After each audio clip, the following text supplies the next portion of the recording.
வணக்கம், இது உங்கள் தேவகி சமையலறை. இன்னைக்கு நம்ம பார்க்க போகிறது ரொம்ப ஹெல்த்தியான டேஸ்டியான வித்தியாசமான பப்பாளி பழ அல்வா.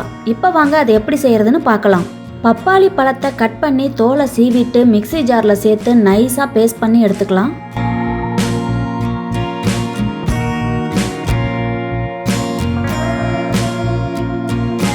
அல்வா செய்யறதுக்கு 2 கப் பப்பாளி பேஸ்ட் எடுத்திருக்கேன்.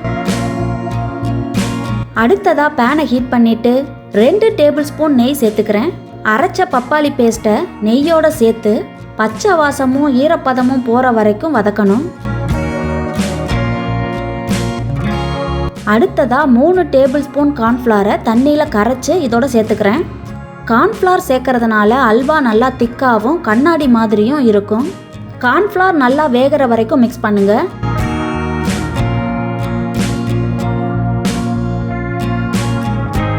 ஸ்வீட்னஸ்க்காக 1/4 கப்லேருந்து 1/2 கப் வரைக்கும் சர்க்கரை சேர்த்துக்கலாம். பப்பாளியோட ஸ்வீட்னஸை பொறுத்து சர்க்கரையோட அளவு மாறும். அதனால் டேஸ்ட் பார்த்து கொஞ்சம் கொஞ்சமாக சேர்த்துக்கங்க.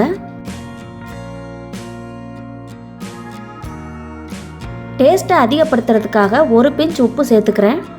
ஃப்ளேவருக்காக வெனிலா எசன்ஸ் சேர்க்குறேன். இதுக்கு பதிலாக நீங்கள் ஏலக்காய் பொடி கூட சேர்த்துக்கலாம்.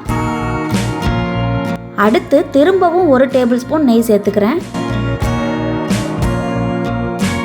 கடைசியாக முந்திரியை நெய்யில் பொரித்து சேர்த்துக்கலாம். மொத்தமாக இந்த அல்வாவுக்கு 4 டேபிள் ஸ்பூன் நெய் தேவைப்பட்டது. இப்போ அல்வா நல்லா கெட்டியாயிடுச்சு.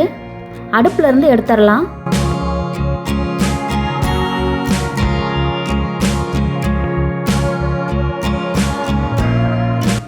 ரொம்ப டேஸ்டியான பப்பாளி பழ அல்வா ரெடி.